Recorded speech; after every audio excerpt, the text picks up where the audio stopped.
Asan ano ba ang update dyan sa Senado kaugnay dito sa ginagawang pagpapaliban ng impeachment trial kay VP Sara? At isang sundan kong tanong na yan, ano yung sinasabi na yung itinakdang schedule ng impeachment ay malibang pagbotohan ng plenaryo? Ito'y tuloy na malibang pagbotohan ng plenaryo. Yes, nilinaw ni Senate President Francis Cheese Escudero na walang kinalaman yung pagpapalit ng Senate leadership sa pagpapaliban niya noong Senate or ng impeachment trial na dapat sana nga ay nakatakda ngayong araw. Anya, ang desisyon niyang iurong itong proseso na ito sa June 11 ay kanya rin naikonsulta sa iba pang miyembro ng Senado.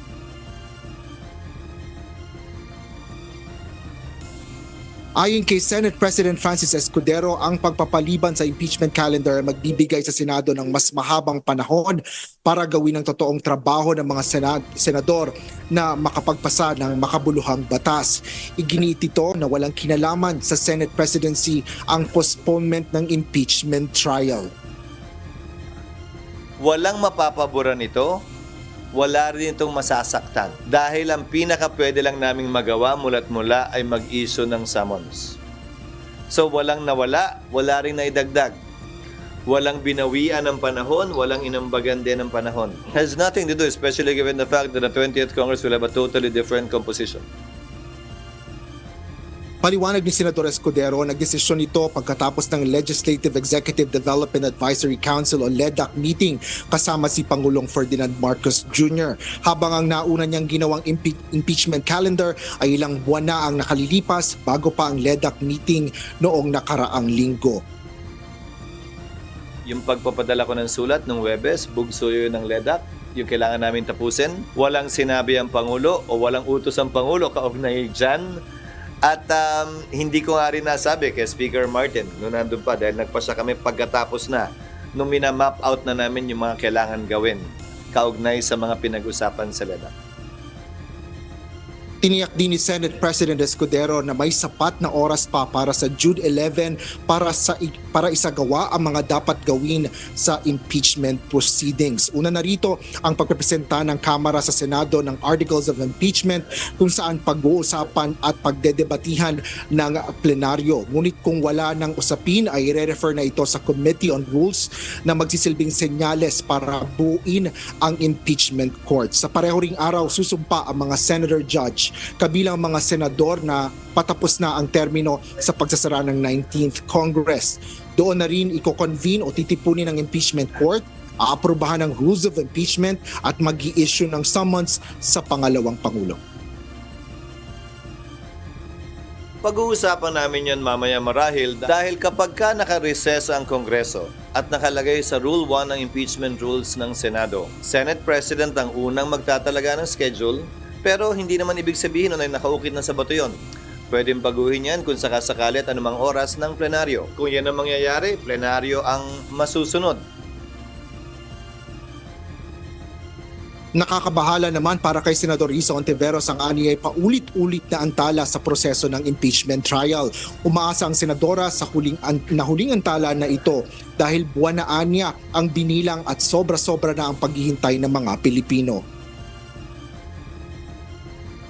Any further delays in commencing the trial against Vice President Duterte would violate the Constitution, which clearly states that the Senate must forthwith proceed with an impeachment trial.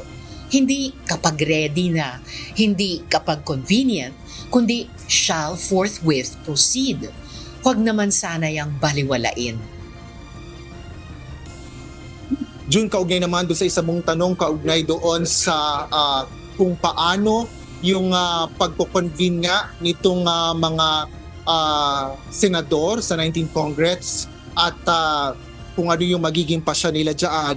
Ang kanina sa panayam kay Senador or Senate President Francis Cheese Escudero, sinabi niya na sa June 11 nga nakatakda yung isasagawang pagbabasa una ang presentasyon ng Articles of Impeachment ng House prosecutors at kasunod nga niyan ang pagbabasa ng articles of impeachment at doon na rin isasagawa yung pagkukonvene o pagtitipon ng senator judges sa impeachment court. Ngunit doon na nila sabi ni Senador Escudero na sa natural course o sa naturalmente ay dapat na gumulong itong impeachment trial.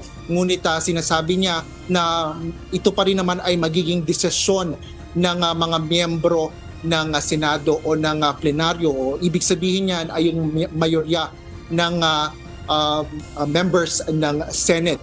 At kung ano ang kanilang mga pagdesisyonan ay yan naman yung magiging desisyon o susunding desisyon ng Senado. Gayon din ang mangyayari sa 20th Congress kung ito man nga ay magpapatuloy sa 20th Congress sa pagkukonvene ng mga bagong hanay ng mga senador sa 20th Congress ay sila rin ay mag-uusap-usap at pag-uusapan nila at maaaring pagdebatihan na inaasahan na nga natatalakayin yan at magkakaroon ng botohan kung sila ay magkukonvene bilang impeachment court. Kanina sa pagbabalik sesyon ng Senado June ay agad na binuksan ni Senate Majority Leader Francis Tolentino ang issue kaugnay ng impeachment complaint laban nga kay Vice President Sara Duterte at giniit nito na hindi maaaring itawid sa susunod na Kongreso ang anumang unfinished proceedings o hindi pa natatapos na paglilitis. Kung papayagan anya ang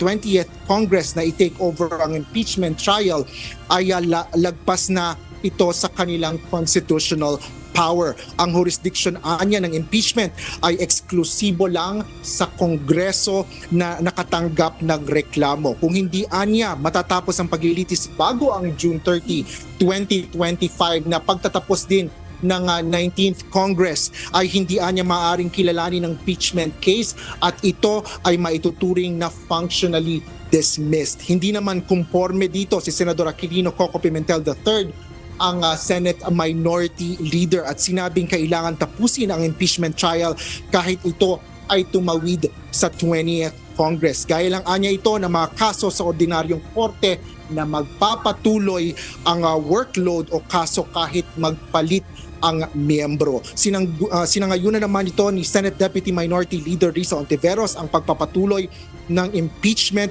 sa susunod na Kongreso. At aniya, natatapos ang unfinished business sa pagtatapos ng Kongreso, ngunit aplikable lamang ito sa kanilang legislative functions at hindi bilang impeachment court. Yan ang latest dito sa Senado. Balik sa iyo, Jim. Oo, medyo masalimot ito, Asher, kasi first time itong nangyari sa kasaysayan natin, Asher. Pero kasi nga masalimot nga, hindi pa natin alam kung itatawid ba o hindi. Pag tumawid naman, natatandaan mo nung nag-cover ka ng proclamation ng Senado, sabi ni Senator-elect Marcoleta, tututulan niya itong impeachment trial na ito. Kung tatawid doon sa 20th Congress, may tututol pa. Magkukonvince sila ulit. Ganun ba yun, Asher, di ba? Natatandaan mo yun? Yes, yan ang sinabi ni Senator-elect Marcoleta sa kanyang proklamasyon na kanyang nakahanda siya para dyan sa argumento na yan. Ngunit kanina sinabi nga rin at sinabi na rin ito sa nakaraan ni Senate President Francis Escudero na anuman ang kanilang magiging argumento, kung tutulman sila dito sa isinasagawang impeachment trial at kung tatawid dito sa 20th Congress ay maaari naman nila itong itaas sa Korte Suprema para din sa desisyon ng Supreme Court. Tatagal talaga, Asher. Maraming salamat, Asher Kadapan Jr.